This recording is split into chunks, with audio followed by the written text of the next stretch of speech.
Tim Duncan was never considered a trash talker of the same kind as Michael Jordan, Larry Bird, or Gary Payton.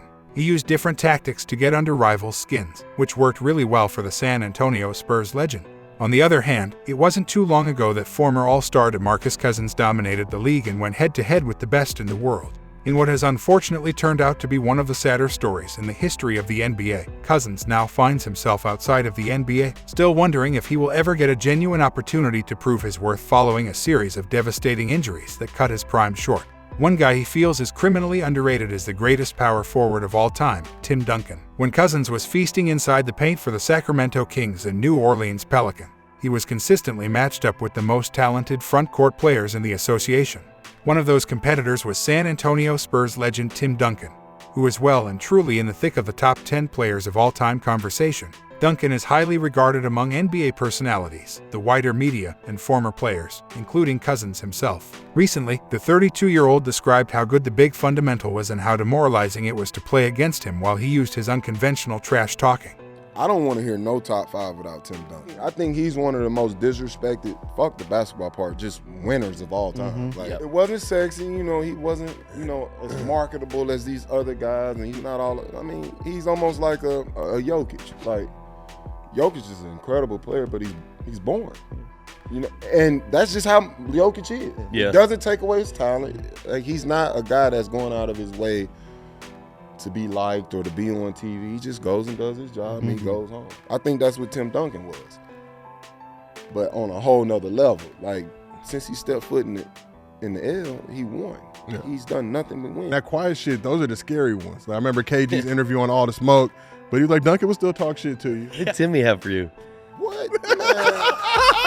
I used to get so frustrated playing against Tim Duncan because I could not figure him out. I couldn't figure him out. And I was a baby, too, and he's well seasoned at this point, but I couldn't figure him out, and it was just like, no matter how much strength I put into it or how much I shuffled or how hard it was just like glass. Yeah.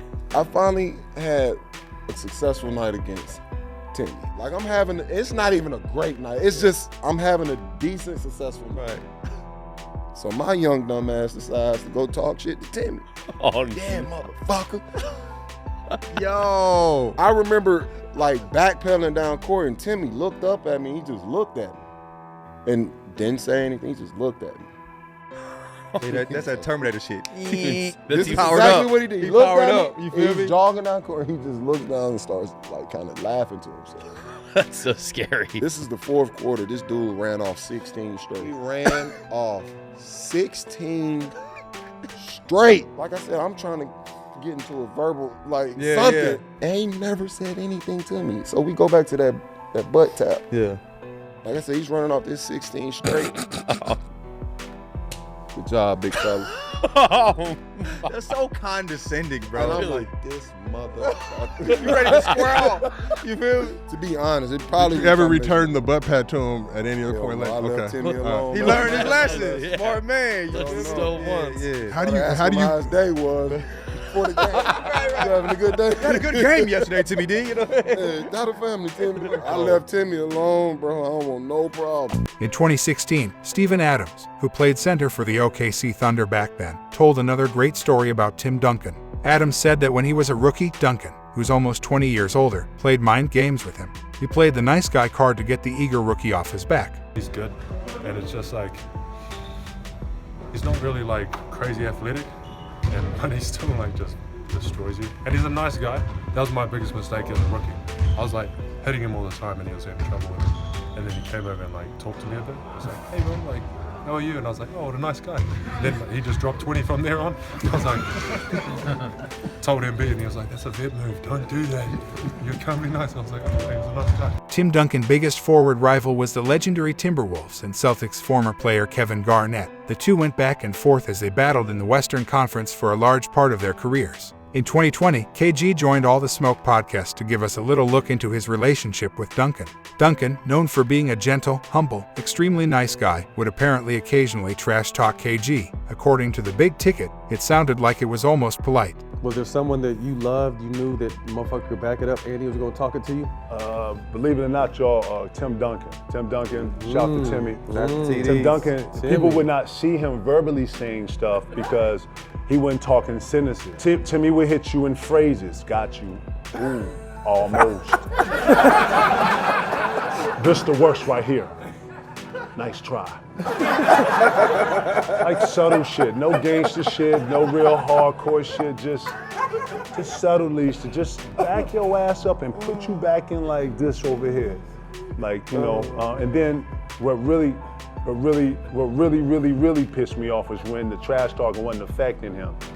So now you spending all this energy trying to rile this up. You done forgot about your own game. You forgot about they coming to you that you're supposed to.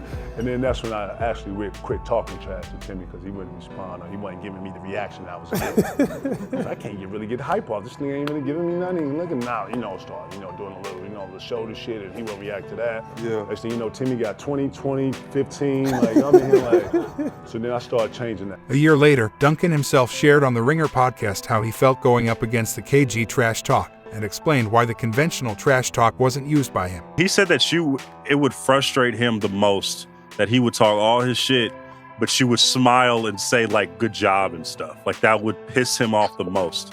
Why would you never engage in trash talk, Tim? With him, because that's what he wanted. Okay. That's what he wanted. He wanted to get you outside of yourself. He wanted to piss you off and kind of control the situation. And I guess I recognize that. Plus, it wasn't part of my game. Like it frustrates people more when you just keep coming and coming and coming. And you just keep getting things done, and no matter what they throw at you or no matter what they do, it doesn't affect you, and it ends up affecting them much more than it does you. So that was my way. That was my what I figured out to be most effective, and it fit with my game. Like I didn't have to trash talk. I didn't need to trash talk. I wasn't good at it. My more thing was just like kind of poke bear, just kind of poke them a little bit and piss them off a little bit, and then they react and poke them again. Duncan and Garnett had plenty of time to trash talk each other, having met 52 times in their career across the regular season and playoffs. Their individual numbers in those matchups were remarkably similar, but Duncan often had better teammates, winning 33 of those 52 games in both playoff series in which they met. Tell us in the comments, where do you place Duncan in the all-time greatest basketball players list? If you enjoy this video, hit the like button, share, and subscribe.